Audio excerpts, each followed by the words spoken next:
I'm Alex, the kitchen rapper, and this is for Scheme to Boss. I've got James with me again. Today we're joined by Mikey Motion.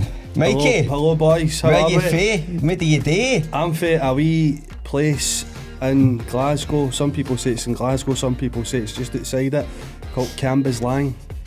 Right. I grew up my scheme, Whitlaburn. Don't know if you've heard of that, Whitlaburn. I haven't heard of that actually. So it's a Is it a real scheme? It's a real scheme, mate. It is. It's a. I think it was built in the 60s, and it's like a proper 6 high-rise flats, 72 houses in each one, and just surrounded with closes. So I grew up there, and it was a class place to grow up. Do you know what I mean? It's all different now. Now you don't see like Wayne's out playing or anything like that. Everywhere's like that now. Everywhere, It's a nightmare, it's crap. But back then, it was my less memories were running about the scheme, scooshy gun fights, getting chased off people and just winding people up. Fire hydrants. Fire hydrants. I was best. actually, I've got a wee lassie, she's 10, and I was trying to tell her the other day there at the shops there used to be a huge water fire hydrant, and I used to run through it, and it's summer days, it was class, but it's all different now. But I get knocked down the fire hydrant one time. you get knocked down by a fire hydrant. So kids, if you're going to be in fire hydrants, be safe. I was standing in it, you're like, wait, all the water coming down, the van just come right through it and fucking that's knocked me not down. good. That's not good. That's not Pure good, mate. adrenaline, I got up and ran home. Because I'm tiny and I jump through it and it's throws you up in the air. I don't have to worry about that. You just walk through it. You don't see fire hydrants You don't see that anymore. anymore, You don't You Nah. don't. No. But it was a good place to grow up. I've actually just moved back here. I moved away. I didn't move away. I moved to Cambus Lang Main Street, right? But I'm back in the scheme. Campus Lang Main Street scheme, man. It was class. I've just got brilliant memories for just running about and doing all the things you done when you were young. Yeah. You know what I mean? Good boy, were you a bit of... Well, I started off a good boy. I started off a kind of curious wee guy, just like, oh, what are they up to? What's that they're doing? You know, I was into everything. Aye. But I would say, like in like my primary school days, I wasn't good in school. I couldn't count or anything like that. Numbers still fry my loaf. Know what I mean? I still can't do it. But I think it was when I started secondary. I'm not claiming to be a mad bad boy or anything, right? I'm not claiming to be a mad gangster or anything like that, but just your normal typical scheme boy. When you start school, you just try to, I think you go into survival mode to try and fit in with people. I was tiny in school. You know, I can see you've grew much taller now. But that, 6 foot 5 years now. But I was tiny, and I was like one of the youngest. Always like one of the youngest in my class. So for me, and I couldn't batter a fly. So it was always, and I was always in fights. But for me to That's called getting battered, mate. well, I was always getting battered. It's a nice spin to put on it. It's good. You need it. It's character building. You know what I mean? But I would say like, I just found out kind of early that making people laugh and being funny and being silly and stupid kind of put you up the rankings a wee bit and kind of got you in with, like, you know, older boys or whatever like that, and you know, you could kind of slag them and they took it. And then you were alright and they took you under your wing. So that was you think it's a good thing for people to say, oh, the wee man's some buzz? Aye. That's kind of the route I went down as well, innit? Because I'm quite wee, you ban people up and they're not going to smash you because you're just a wee guy. That's it, and then you end up thinking you're bold because people won't hit you because you're that way. Do you know what I mean? But I would say, and then in my getting into like secondary school, as I said, I would just do anything for a laugh, just like the usual class clown thing, just try to always make people laugh and do anything, and then it was, just like kind of... How did you find teachers reacted to you being like that? Some of them were alright, but a lot of them hated me. Like, did you do well at school? Like grades and stuff? No, I did a fuck. No. Are you allowed to swear on this podcast? Aye, fuck. No, I didn't do well at all. I used to hide my report cards and all that. I remember my mum used to find them in leathers because I used to hide them, and I used to tell her about parents' night and all that. But I was good in English, like writing stories and all that. I had quite a good imagination. I was good at art, so the kind of things like that. But anything else, I was totally rotten it. And I would try and wind teachers up as well to get a laugh for the class. And I was getting suspended in that for like I think I took it too far this time when I I hit the teacher on the back of the head with a smoke bomb. In the You're not meant class. to laugh at that. Because I think to get too far, you're Aye, 'cause kidding. what happened was I'd got them for a show, and just the wee white things, and I'd been setting them about the school for a full week, and the teachers were dying to know who it was. And then it got to the stage where like, I'm going to do it in this class, and I was at the back of the class, and all the kind of harder guys in the class were like, go date your shite bag, and I'm like, I'm not a shite bag. So I done it, I threw it, Typical and wee I guy flung stuff. it, and it hurt the teacher on the back of the head when he was writing on the board, and he shat it, and he's like, I thought it was a fire because the full class got full of smoke, right? And I was like, fuck, and the full class got evacuated and put into another department, and I thought I was getting away with it. So I was walking about all day like that. Everybody's like, oh, he's mental and all that. I'm like, I know. Right, but what they done was they took everybody in the class into another class, and they says, look, we're going to take you individually, and you write on a bit of paper who you think it was that done it. And the teacher went away out, and everybody's like, right, nobody say it, nobody will grass and all that.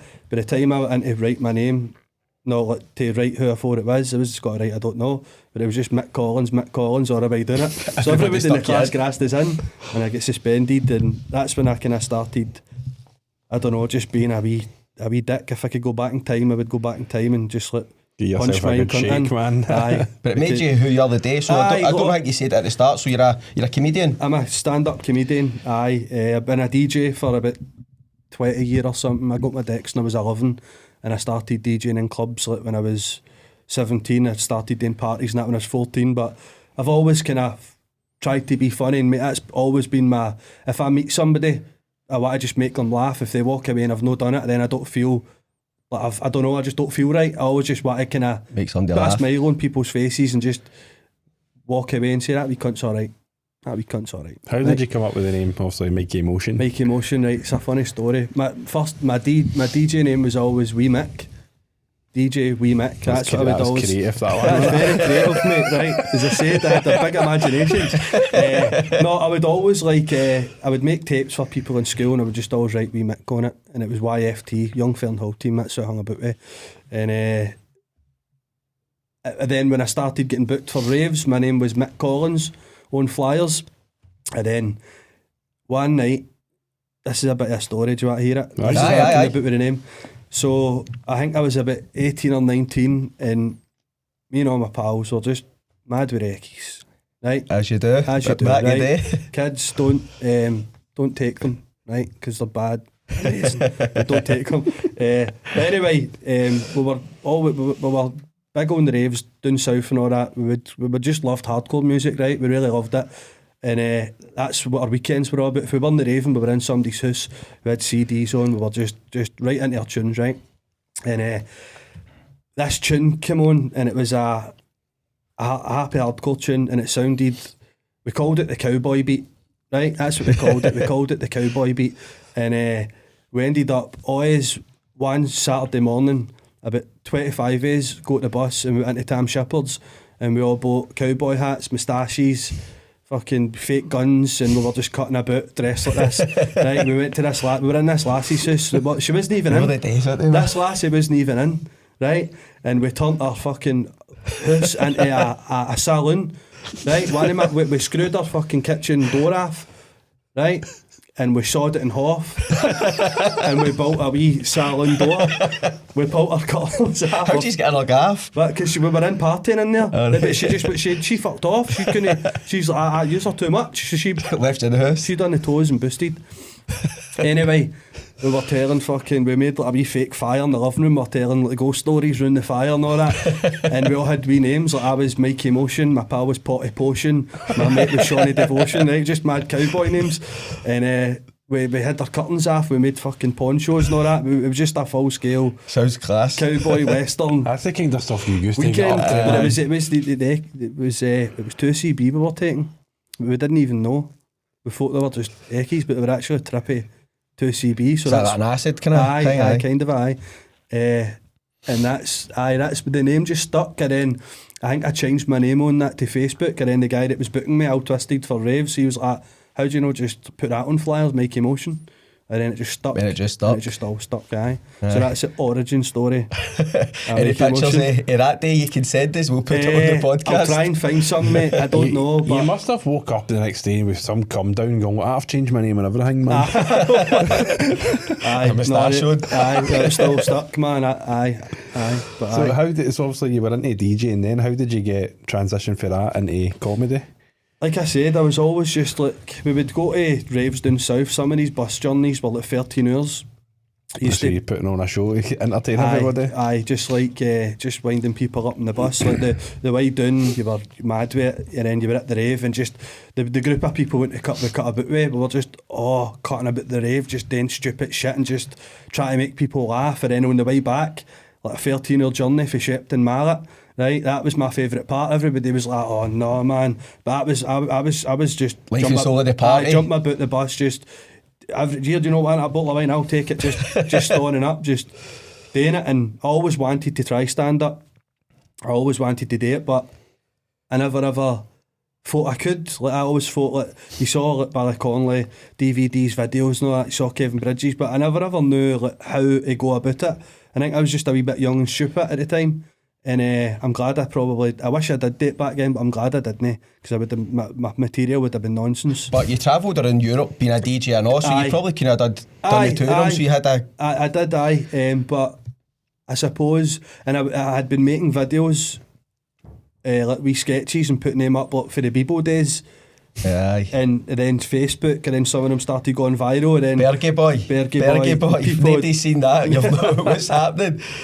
People had always said you should try stand up, but then it came to like 2018, and that's when I just decided to go for it. And just and then once I'd done the first one, I was just buzzing. Like the buzz, the rush after it was just like nothing, no other kind of drug I'd ever tried.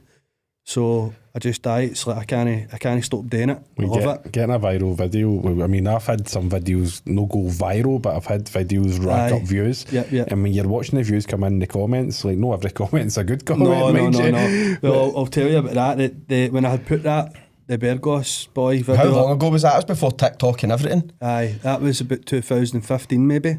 So basically, you had about 10 Berghauses on. You took one off, and you had another one on. You kept. I'll put it in there for you. I'll play it now for you, right? Even Cam, the wee guy doing the cameras, he came in. It's that Berghaus Boy. If you're buzzing, I created a monster with that. I still get spotted all the time. And but what was I saying? The comments and that. The comments, right? So I done the video, right? I put it up. And it was probably one of the stupidest videos I've ever done. I used to put a lot of time and effort into making funny sketches, and this one was just a off the cuff thing. Put it up on a Sunday, and it started going fucking mental. Started just going, the views were going up and up and up. Everybody was messaging me. And then I think it was Lad Bible that had messaged and says, can we have that video? We'll give you like 150 quid for it. And then, boom. You're like 150 quid. Aye, man. Here we go. I'll buy an Berghaus with that, aye. So I had done that, and then it went up on Unilad, and the comments were coming in, right? The comments were, some of them were brilliant, like all my pals, oh class, this is Mikey and all that, and then there was people from all the world like, who is this cunt and all that. Just, one of them said, I've never seen somebody take jackets off and get fatter as they take the jackets off. So I was like, I don't know if I'm ready for all this, getting purely roasted, but everybody in the world, and me and my pal Sean were reading all the comments, and we were just sitting pissing ourselves laughing all the comments. But you need to be, I think once that video went out, it gives you a wee bit of thick skin. Aye. And then now I don't care, like people comment on some of my stuff that I put up and I don't even know who they are, and they've not even got a profile picture. They've got a picture of a cat or something on their fucking profile, and I'm like, I don't care. Mate, he loves the negativity, don't you? I've been pushing on it, man. It's like it's got to the point now, somebody gives me a negative thing with it, I reply to it. Aye. And I don't even give them a stinking at it. Like, I just reply to it and I'll laugh and go, what's that all about? I just give them a love heart. But then people, like, that gets views and that gets your following up. Definitely. But then you get people messaging you going, I hope you're alright and all that. And it's like, no, look, this is just the way the algorithm seems to love it. Aye. But I had a guy private message me the other day because he wasn't getting the bait. I wasn't biting to him. Right. And he private messages me, he's like, get a real fucking trade. And I'm like, what's your problem, mate? I don't even know you. See, the first hater I ever had was on that video, and it was a guy called Dean Tugg. Right, this is a guy, and in his profile picture, he was an English guy, and he was a fisherman and he just had a big stupid fish. Like Sorry if you could remember. So he says you're talentless, you're stupid, all this crap. But I just posted a picture of him and I says, look, this guy has just said this, is like, everybody feel free to bam him up. Take a shite and send him a picture of your shite or whatever. And every cunt started doing it, Dean Tugg, and that went viral. And every cunt, and then the cunt actually messaged me saying, look, I'm sorry, just going to please make it stop. Please make it stop. People think it's alright to message. People think it's perfectly alright to sit in private message abuse at 10:30 at night. And it's like, I get a real trade, and then somebody, I think it was the same guy, he's like, stop calling yourself a fucking professional, because you can't. There's no such thing as a professional in kitchen ratting. And it's like, mate, go and look up the definition of professional. But see, the more people get annoyed about it, the more I say it. Because it's like, as soon as people see it, they go, fucking hell, and they go, and they watch it because they want to see what I'm saying. They want to see what I'm saying because they want to pick fault in what I've said so that they can comment. And TikTok just goes like, oh, fucking brilliant, man. I used to maybe bother me a wee bit, but now I'm just like, being a comedian, you get heckled and all that. And I could get into it with you, but I don't want to fucking. I can't be arsed looking at your profile and having to dig up dirt on you and just start slagging you for all that, because I've not got the time to do that. I've not got the energy to do it either. I used to dig deep, man. I'm going right through every one of their videos now. Well, I'm going to slag them back now. You're like, fucking moaning, you dick.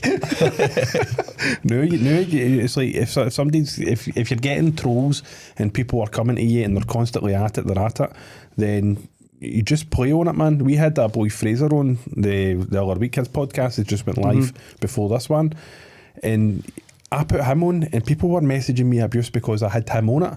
And it's like, this guy's getting like 120,000. He's 29-year-old. He's trying to grow his own business. He's trying to do something. You're getting some harsh stuff said to you, because he was on here. Like, don't get into bed with him and all that. Where do people find the time to do this? Do you know what I mean? This is people sitting on their phone. It's sad, like, right, him. I'm annoyed at him. I'm going to let him know I don't like him. Like, fuck off. Honestly, every video, because I done some reaction content with him, because we stayed late with some time. Like, we'll do some videos, we'll watch TikTok, we'll react to it. And this one guy, mate, he had a Bugs Bunny as his avatar, and he just made every video Fraser was in, he just kept, and the comments were getting worse and worse and worse, and the more I wasn't replying to him, the worse it was getting. And then Fraser messaged me, and he's like, I had to block that guy because he was just constant, so I ended up blocking him as well. But now he's appeared on my mates, and my mates like, Alex and Fraser have blocked me. My mates like, no fucking one, you're a dick. These people should just get locked in a room and set on fire or something, because they're just crap. Hot with a smoke bomb. Aye, crappy people. Aye, especially see, when you're doing comedy, no everybody's going to like the brand of comedy. No, that's like the Berghaus thing, it's like that. There's going to be people who find that hilarious. Did it translate down south? Did people get it? Aye, because I've got a load of mates down south, like for the UK, just through Raven. So already I had that kind of people that I knew down there, so they were all sharing it. I know, but everywhere I went to Ibiza, and there was a boy, he's like, it's you, and he lifted up his tap up and he had a Berghaus tattoo because of that video, because at the end I saying, what's a wee Berghaus tattoo? And he had that, and then I get spotted. Did you get a tattoo? No. But it's just like you get noticed. How was your first gig? So being a comedian, well, I would be riddled with anxiety and nervous, and I was at a comedy show on Thursday there, and some of the guys they were good, but the crowd weren't really laughing. I was like, if that was on the telly, we'd be in stitches. And you're watching it and you feel a bit sorry for them sometimes. Well, every crowd is different. I've worked that out. Every crowd is different. My first gig though was in probably one of the maddest pubs in Glasgow, the Ranza in Blackhill. It's called Gordon's now. I don't know that. No. Right, so it's a wild fucking place. And I was wanting to do it, so I ended up, I done something stupid, right? I didn't know how to get into it. I didn't do any open mics. I didn't even try it. I just went up and done an hour. Which is fucking mental. The one I was at Thursday was 15 minutes. Right, like you're supposed to start off at 5 minutes and try and work on your set and get your material together. But I was naive. I didn't know what I was doing yet, but I just know I wanted to do it. And so I done that, and people came to see us, and I went up and I done half an hour as myself, and then half an hour as Berghaus Boy in the full character. right? So I kind of got a fright because I thought, right, I'm funny, I can do this, but I had no idea what I was in for. I had no idea, like, standing up on the stage and actually remembering stuff, and plus I was steaming and on 2 CBs again. What age were you then? But that was in 2018, so it was 31 or something.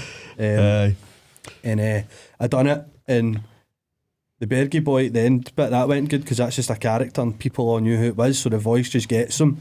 But at the start of it, I got a few laughs and I was like, fuck, where do I go with this? What am I got to do here? And then just, but after I done it, I got a buzz and I knew, right, I want to try and take this seriously. Then I just started reading books, listening to audio books, and just got to hundreds of open mics and just try to get into it, and just knew it's just, I love it. It's just a pure passion now. You ever been ready to like walk off stage when it's been a hard gig, nobody's laughing, you're like, fuck this, I'm... You want to kill yourself, mate.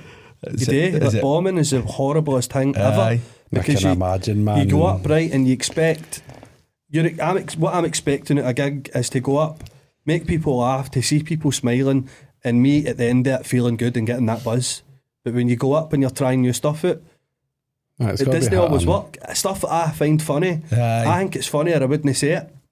But sometimes it's just no developed yet, and I'm a bit shaky trying new stuff out because I don't know if it's going to work, and I'm maybe not as confident on it, and sometimes it doesn't, and you feel the fucking air sitting out the room. Oh, you can see people looking at you like, ugh.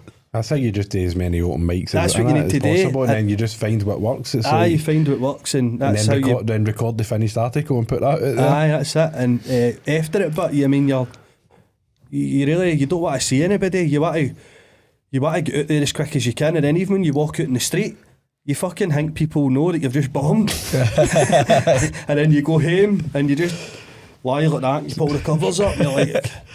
Is that a normal come down for you? That's horrible, mate. It's like it happened, but you need to. Every single comedian who's ever been a comedian, big ones, wee ones, you need to bomb. That's a sign that you're getting better. You need to die at least fucking 100 times on stage to even get good and confident. I done the reaction videos I done with Fraser. It's like I think we went a wee bit too hard in laughing at people, like, and the comments were shit. And it's like, how do we know if it's going to work until we actually do it and put it out there?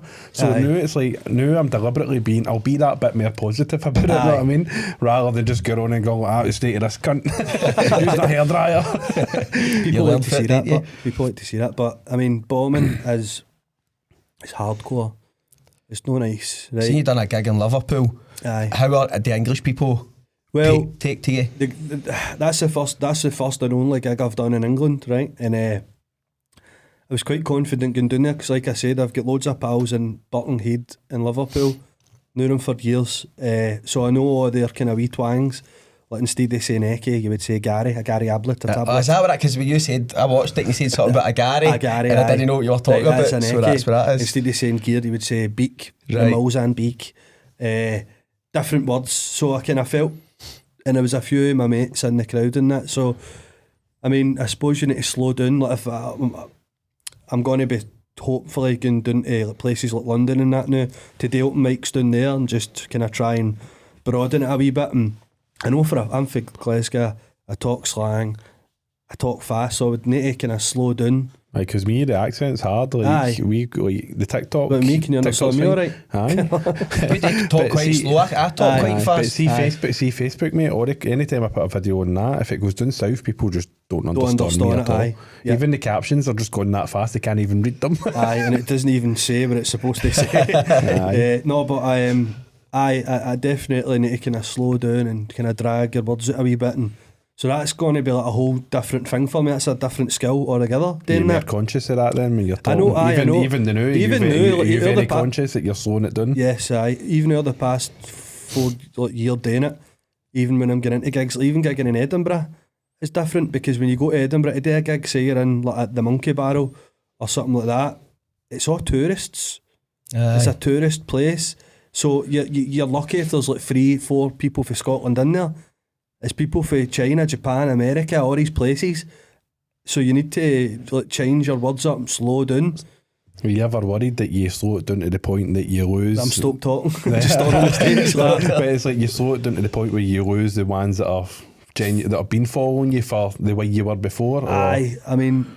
Or when you're in Glasgow, you just go, right, I talk the way you talk, and then when you're out with it, because people relate to you if you're talking slang and you talk. But that's what kind of reading the crowds are about.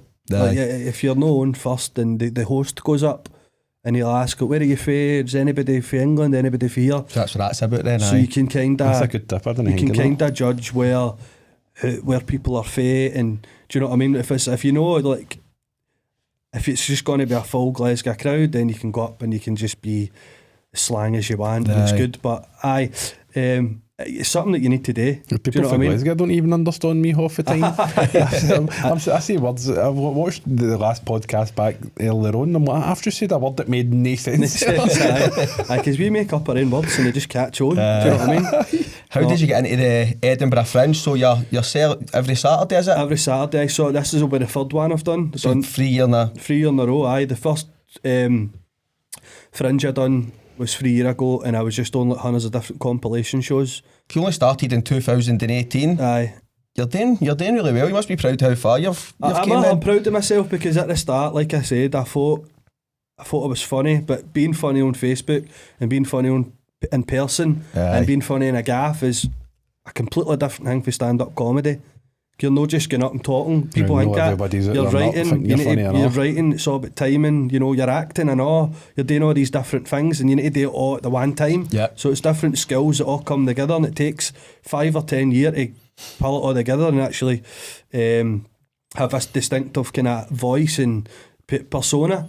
Do you know what I mean? So I think I'm getting there with that. But the Fringe, like the first one I done was 3 years ago, and obviously, like there was spot. I just wanted to go through to get like kind of familiar with it, because when I was a wee guy, me and my wee brother, Matt, we would go and stay with my auntie and my uncle the last 2 weeks of the summer holidays, and I love Edinburgh.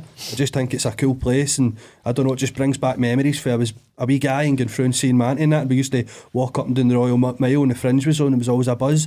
And my ma and dad always told me, like, when I was doing stupid characters in the house, because I've got a bit of multiple personality disorder, and I've just got all these different characters. That comes in handy for doing sketches, doesn't it? Have you got a few different characters? Have you got that disorder, or have you just gave it to yourself? I think so, mate. Because like, if I grow a moustache or something, it takes over my life, and I've got this whole new persona, a different haircut. If I get a new hat, I'll just start. It's weird, right? But my mum and dad said, you need to go to the Fringe, you need to get a show, and a few of my mates, mums and dads always told me, so it was always in the back of the napper somewhere that I was always going to do it. And then I went to the Fringe 3 years ago, and I got on all these different compilation shows, and I done an improv panel show, and I came first. I won a certificate and all that, a wee prize. You're qualified. And it was class. Qualified comedian. Aye, mate. It was called Improv Provocateur. A guy called Alex Lean that runs it, and it was. I don't know. It was just like free contests, free comedians, and he was the host, and it was a full crowd, and you had to do all these topics. Like the crowd would suggest something, and then you just had to like go up with stuff and just make stand up on the spot. So that's good. Then it's not like scripted. You're actual funny on the spot, which is harder to do. And then I enjoyed that. And then last year, because I'd been hosting every week in the Vibe Room, which is a comedy club I was running, it just brought me out my shell to talk to the crowd and talk to the audience, and it gave me the chance every week to try new stuff and bomb and see what was good, and then I kind of go and act together. And I was like, right, I want to just do a show here, my own show. I done it. It was like half an hour. I had 2 of my pals open for me, and I would do half an hour, and I loved it. It's probably some of my favourite times doing the gigs.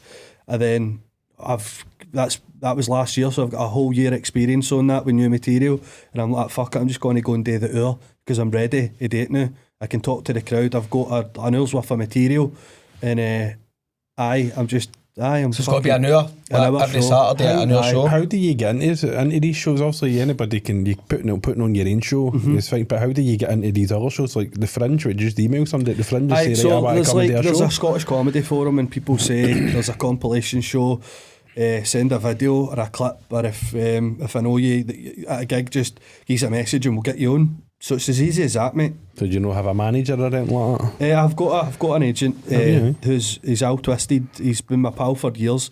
He's always looked after my bookings for all the DJ stuff, and then he's like, comedy's weird though for an agent. You don't really need an agent until you're getting TV spots and all that, because a lot of the time you're asking people for spots, unless they're asking you and you're getting paid for it, like to open or host or else headline.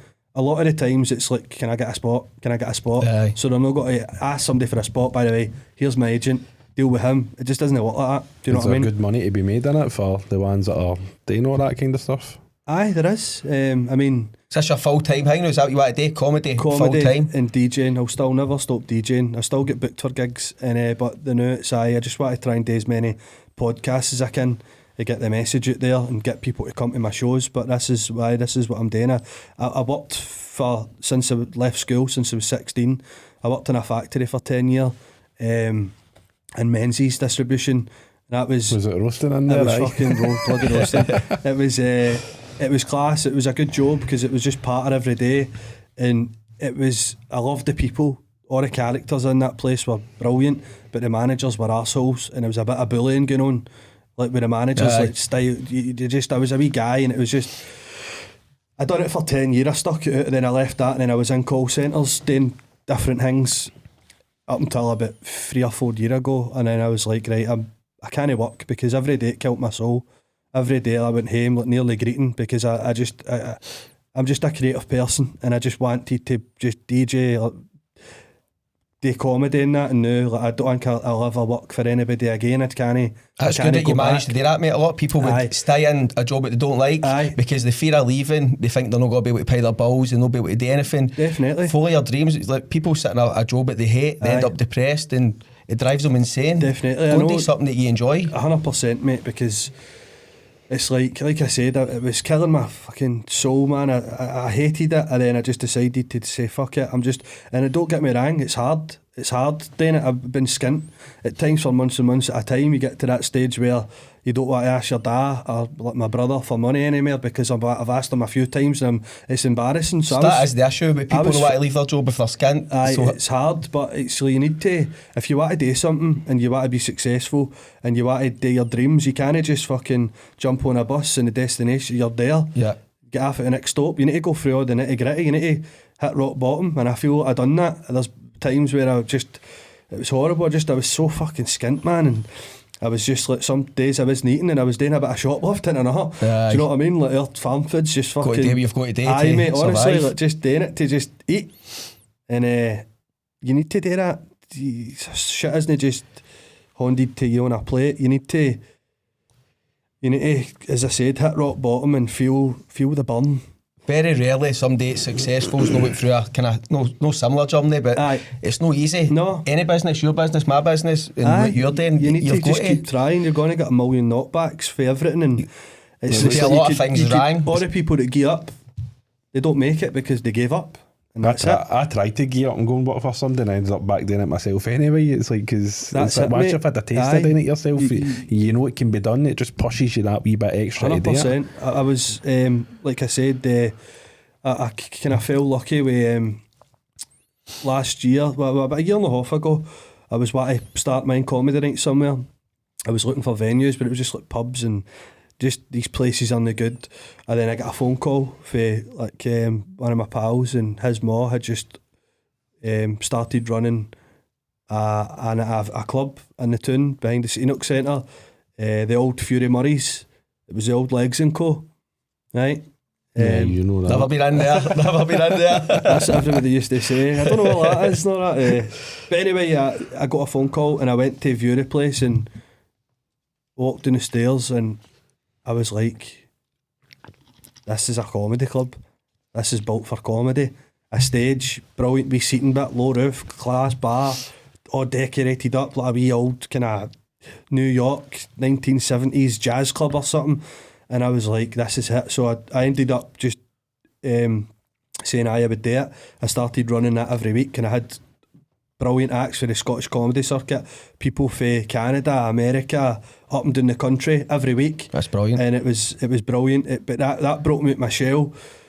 So you're the host then? So you're the guy I was speaks to hosting the every crowd week. and introduces yes, aye, so that broke me out my shell. And also, I've never been the most organised person, and that kind of, all night I had a full-time job running this comedy club. I was doing everything. I was doing all the artwork, booking the acts, I was doing the door, greeting people, working on the bar, doing the music, hosting. Brilliant. So I was doing everything, and I enjoyed it, man, and it definitely made me more organised with stuff. And like I said, I've never been numbers, no, I hurt my head. I've never had the diary, but now just let anything happen straight in the diary. Do you know what I mean? It just really made me, it gave me a heavy drive to do it. Business focused, that you've learned how to... Sadly, it shut down last month because of the buildings getting knocked down to turn into hotels, but that year and a half done so much for me. It put me right into the circuit. It got me, you know, speaking to all these acts. It got me hundreds of gigs. It gave me hundreds of experience, and I did burn myself out a wee bit doing it because I was doing everything myself. So like sometimes it's like, you see with artwork and stuff like that, people think you need to do it. There is websites that you can go to, like for instance, go to Fiverr. The artwork might not be as good as what you want it, but it will do a job. It gets it out, gets it out there. So like, even for us, it's like doing clips. It's like I'm sitting going, no, I want to do them myself. It's time consuming. And he's getting annoyed at me because you want to do it, but you know the way you want to do it. We've got 8 episodes and hardly any clips because I'm saying I'll do it myself. And he's like, we'll just get somebody. Go. There's websites, so you've got Fiverr, you've got Upwork, where you can employ people to do this stuff for you, and just take away a bit of that pressure. It might cost you a bit of money, but it frees up your time to go and do things like this, promote your brand and stuff like that. When I was doing my podcast, my solo podcast, like before lockdown, I think I got up to about 5 episodes, and then, but I was like you, mate. I was doing the podcast, I was filming it all, and I was like putting a lot into it, like a lot of cutaways, like wee sketches in the middle, visuals, all that kind of stuff, and that's the way I wanted it. But it took me about 3 or 4 days to do it, and it was a ball ache. And then again, sometimes I want to do it myself. I want it my way. I want it this way. Sometimes you just don't trust. I don't trust anybody. You learn to let go and outsource. That's what I need to do because I can't have the time to do everything, and it does fucking. It's hard, and it does pure fry your brain. Before you know it, you've not got any flyers because you just never go into it. So I'd rather have flyers that maybe aren't as good as what I could do it, but at least you've got them. No, definitely not. Moving forward with things like that, I'm definitely going to get help with people and just like, you know, people doing this, that and the next thing, because you can't do it all yourself. That's how I built my business. I outsourced like my accountancies, people doing my emails, people pricing jobs, and I used to do everything, but if I outsourced that, it cost me a bit more money to obviously bring staff in, but my business has grew because it's gave me so much free time to do podcasts and stuff like that, you know what I mean? And this has put my brand out there as well, so it's good. You definitely that's a bit of advice I would give anybody. Definitely. Outsource stuff and give yourself a bit of take time a bit of steam, to think. Bit of steam off yourself, definitely. But I mean, we've even paid somebody to do. I paid somebody to just answer all the emails and like the messages that come through Facebook and stuff like that. When before I was like, no, I want to answer them. But you can't do everything. Because then people just weren't getting answered when they were waiting on me. They might have got a better response off me, but they're waiting for days at a time. Take 3 days when it's like Jen just goes on, she's got it smashed out, that's it, done. And if they do want to speak to me, then fair enough, it costs me a bit of money, but it gives a better level of service to people. And I'd imagine it's the exact same with putting on a show. It's like, it is. You said you burnt yourself out, you were burnt out with doing it. You're chasing every day, you're chasing checking ticket sales and all that, because it's a tough gig, especially after lockdown, trying to get people out to see even raves or live comedy. It's people really don't want to go out anymore, and it's hard to get people out. All you're looking for is an audience. Sometimes we had a good few sold out shows. Some weeks we were at 30 people, some weeks we had 12, 13 people in the crowd, but it was always a good show. Do you know what I mean? And it's just always try to punt flyers and punt tickets, and you're like, many people this weekend, and then you're trying to get enough money to pay a headliner. You want to make a wee bit of money yourself. It's hard. That's how you make your living. That's how you make your living. So it's It's a tough hustle, mate. It's a tough gig. But what you got to do now, if that's just, you've did that for a year and a half, so the past month that's not been happening, is it just about time to create new content, get into other venues Start and stuff? my podcast back up again. I'm going to have guests on. Well, we know a good podcast studio, by the way. You can come here. I'll be doing that, and it's just all about me concentrating on me getting on the stage, like not looking after everybody else, just getting booked for other gigs, freeing up my time, and just podcasts, then try to get sketches out and just try to go on the stage as much as I can, just concentrating on myself. And I'll maybe run 1 or 2 big gigs a year. We'd run I don't know if you've seen the Laugh in the Park. I think I did see that. So that's me and Al Twisted that run that. So I've done that for the past 3 years and it's been brilliant. This year we're up to 800 people. It's sold out in a day. So you need a bigger venue, a bigger park. Aye, so you need a bigger boat. I need a bigger boat. You after booze now? Is that right? You're after booze? Aye, I've been sober for 2 years and 6 months. Fair play to you, man. What was your thinking behind that? Did it come to your head that you had to do it, or was it just... There was a lot of shit happening, mate. So I always, like, about 3 years ago, I was trying to get off it, and I would get to, because I was the biggest mad wet mess ever. Always the last person at a house party. When that finished, I would go somewhere else just to keep it going, right? And I was always like that, right? But I tried to get off it a few times, and I got to like a month, then I'd fall back, and then I'd get to like maybe 2 months and fall back. But long story short, all my pals are dying, right? I lost hundreds of pals. My uncle died, my cousin Paul, who was like my big brother, died, my ma died. Just a lot of deaths were happening, and I realised that I've got a 10-year-old daughter, though 8-year-old, 7-year-old at the time, and I'm like, I can't leave her. I can't go down the same route as everybody else, because it was just getting a bit close to home with everything that was happening, and it all hit me in a wanna. It was all in the space of 2 years, and even before that I'd been losing pals, like boys that I grew up with. It was just mental, as if the place was cursed. And I thought it was that, and then it was just the stupid shit I was doing when I was mad with it. Do you know what I mean? Just the fear, anxiety the next day, things you've said and all horrible. That. So I decided, the last time I decided, it was like I had a bit of a kind of spiritual experience sort of thing. I took a lot of magic mushrooms, DMT, all that kind of stuff, and I was getting kind of messages and signs to stop boozing, because I was going to end up like everybody else who was dying. And, a lot of people are doing that, the mushy thing they're into, taking magic mushies. I've seen a lot of mad stuff on that, and just that was one thing. And then obviously everybody dying, and then I knew that I had kind of learned a lesson, because for my DJing days and that, I'd played at a lot of big gigs, big festivals, but I kind of think I fucked it, because I always went to these raves, not as a professional, as a raver. I was the most madweight cunt there, and I was DJing. Do you know what I mean? You're not as good as much as you think you are. You're not as good as what you could be. I kind of probably didn't go the right way about it. I wasn't as professional as I should have been, and I regretted that, and I thought, well, getting into the stand-up thing, I can't be a madweight the way I am. I can't turn up to gigs and be like that. So I decided to stop that, to come off it, and I spoke to all my pals, all my close pals who I would always go on it with, and just like basically kind of broke up with them, in a sense, like. Just not going night, still talk to them, or do you still talk to them? They're still just my best pals, I still see them all the time, and they all go on board, and I'd say, like, I'm serious about this, just I need to pack this in. Don't ask me, hurry up, take a drink, But it must be harder for you as well, because it's like, it's that Dutch courage, like to go on that stage. Like, it's easier if you've got a wee drink. It feels easier. But it's better doing it sober. And it's all pub, I would imagine it's all like pubs, places that serve, anywhere you're playing in, it's all places that serve booze. So as soon as you come in, people, you want a drink, and it must be hard to say. It's hard. I'm getting better at it. But I just decided that was it.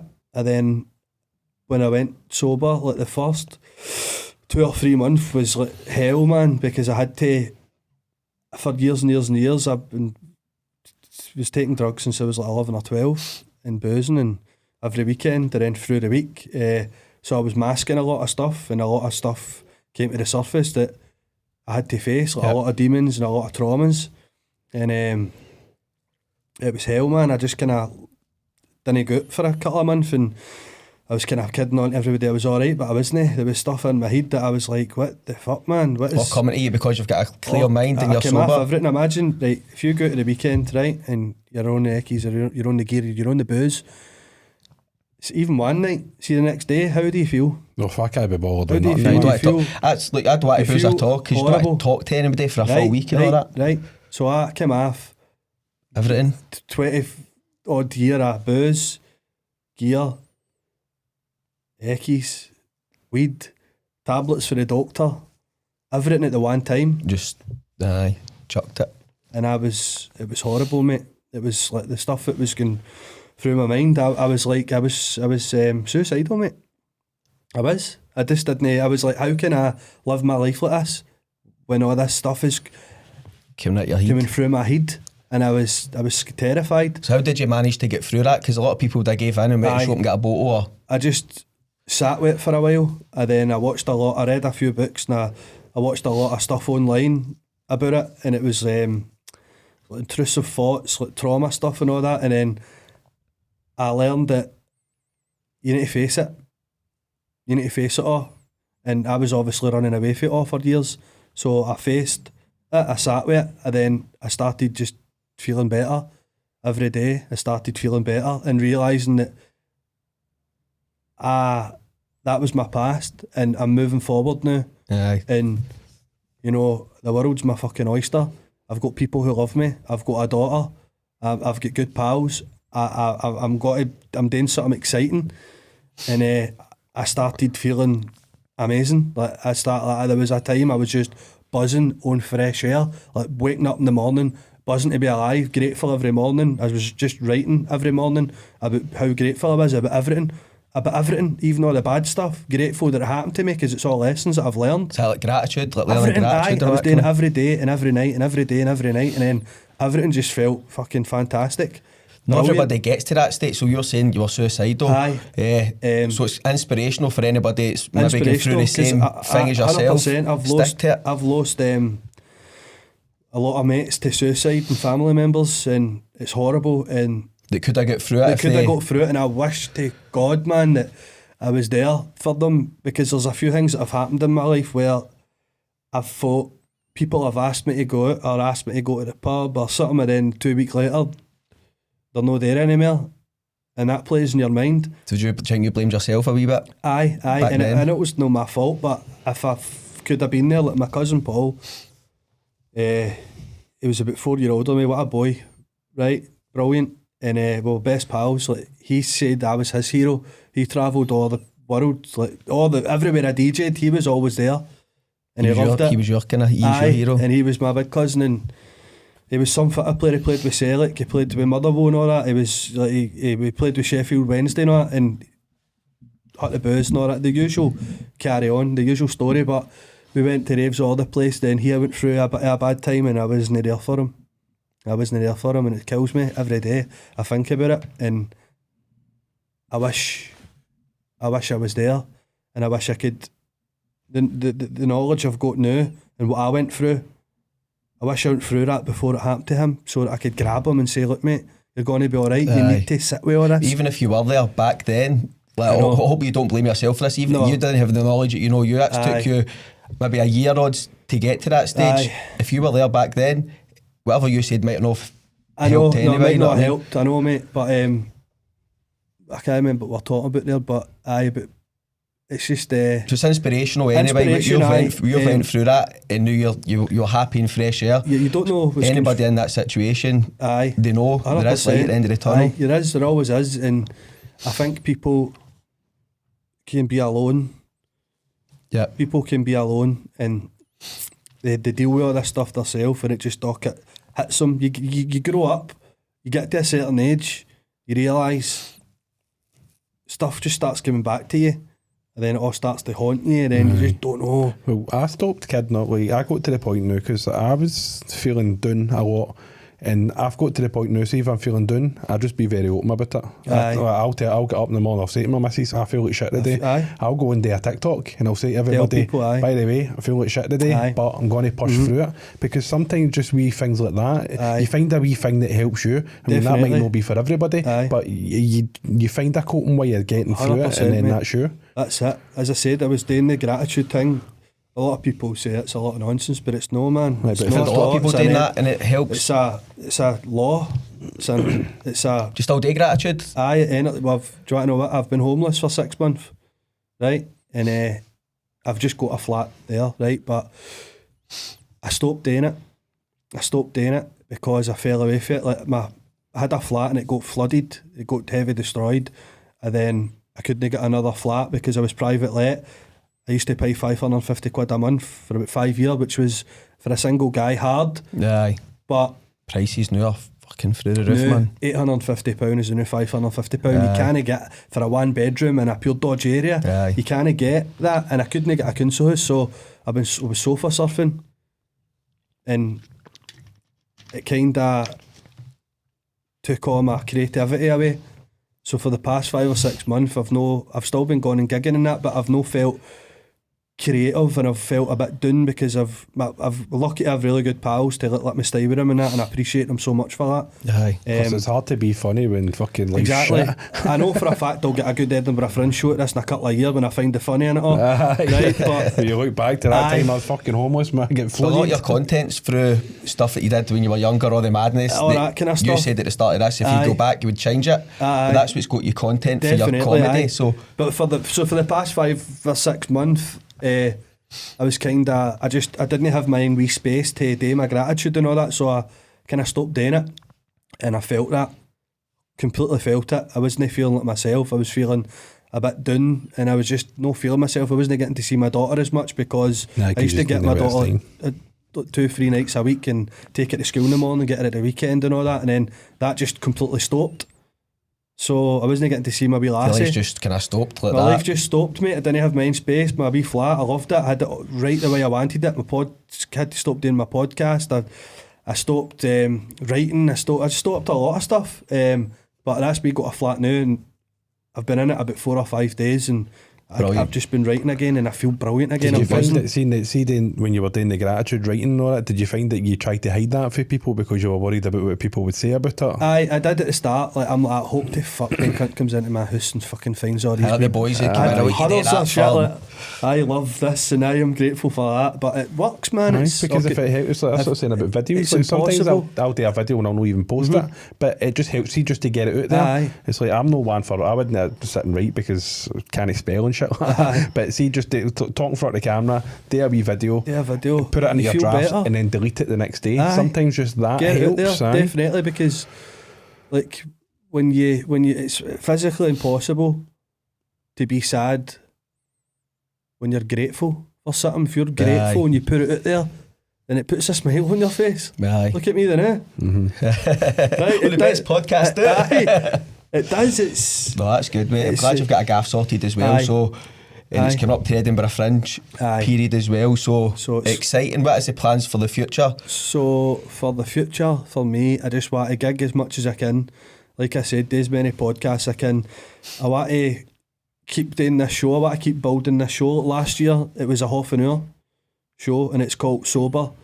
Right, this year it's called By the Way, I'm Sober Now, okay. And it's the same show, but with an extra half an hour on it, an extra year's worth of experience. You want to tour like all the different venues or the UK? I just want to just keep doing it and keep getting better and keep getting more comfortable on stage, and ultimately be myself on stage and just be silly and stupid the way I'm off stage, because when you walk up there, a shell comes about you and it's hard, you're a bit wooden.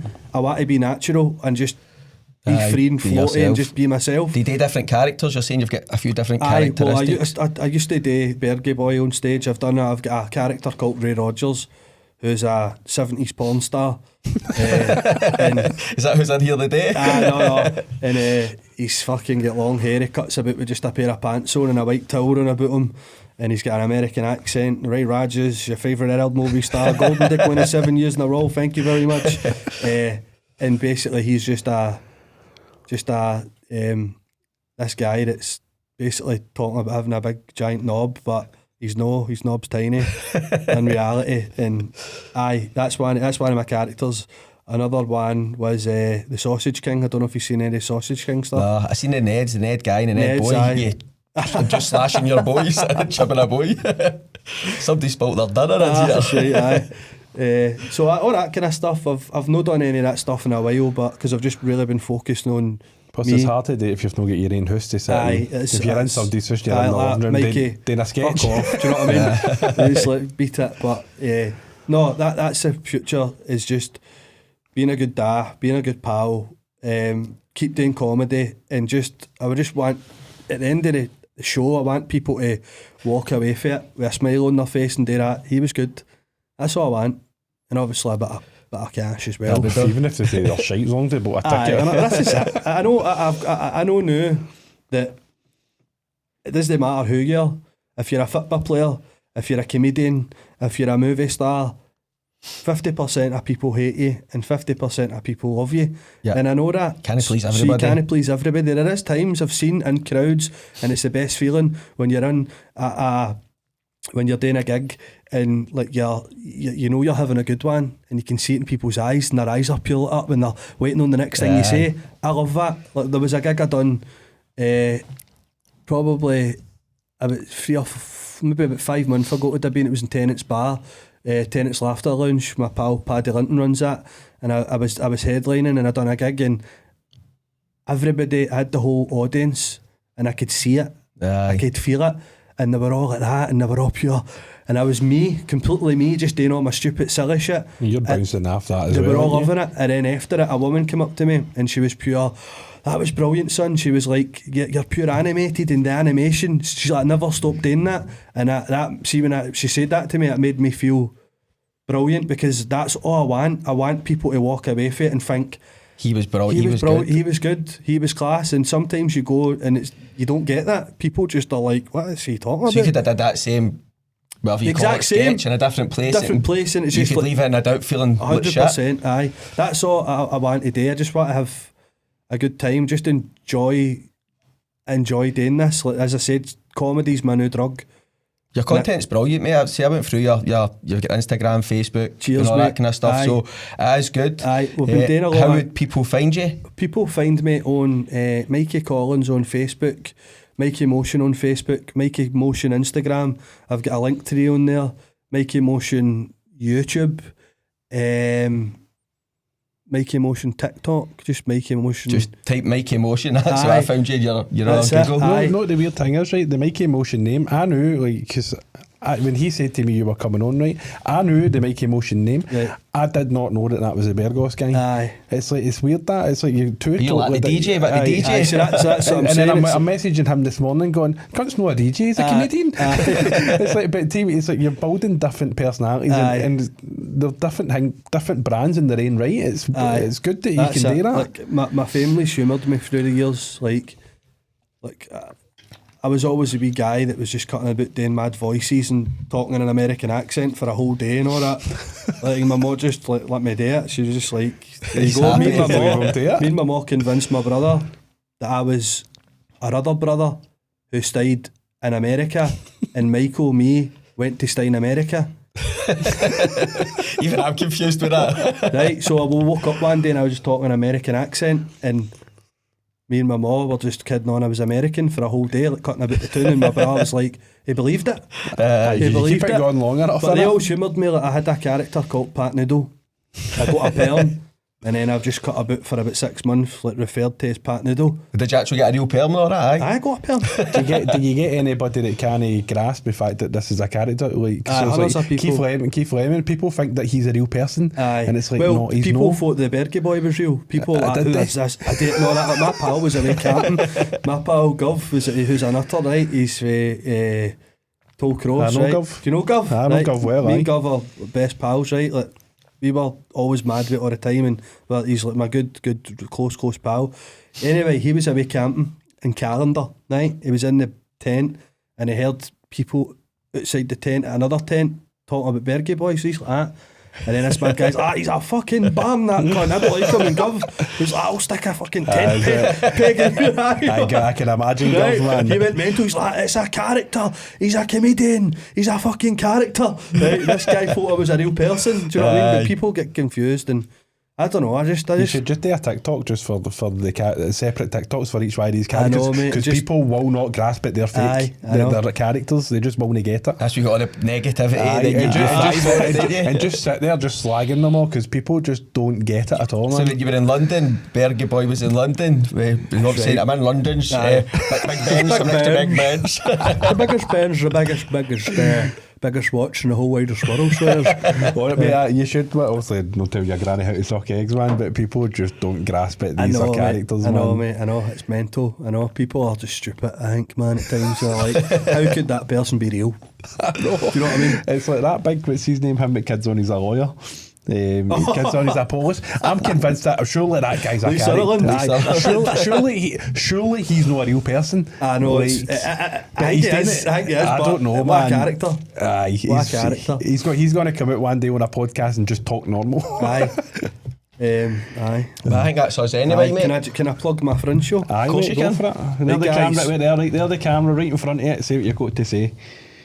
Oh, you lovely people that listen to this lovely pod. I don't know why I'm doing this with my finger. Right? But please come to my Edinburgh Fringe show. It's in Boteco do Brazil every Saturday, 8:30. It's only a tenner a ticket, and it's a silly show. You get to see me talking about my life, becoming sober, and just there's jokes in there, and I'm proud of it. Come and see me. Tell your pals. Bring your dad. Bring your ma. Bring your granny. Bring anybody. Just come. When will this episode go out? Yeah, I'll get it out next week. Next week, right. Nah, I've got a Fringe preview show on Sunday, but by this point, it'll already be done. I'll try and get it out this week for you, man. Aye, before Sunday. If not, I'll give you this clip at least. Right. Oh, aye, that's cool. Depends, Cam, how quick you're going to get this back to us. Aye, that's in the Merchant City Comedy Club in Blackfriars basement. It's a £7 a ticket. You get to see me for an hour, trying my stuff out, try to fumble together, try to piece it all together. Come and see me at the Fringe. If you don't enjoy it, if you don't laugh, I'll give your money back. How's there you go, you can't get better than that. Yes! Cheers for coming. That was class, boys, thank you. Yeah, cheers, my man. Wish you all the best, my man. See, your content is class.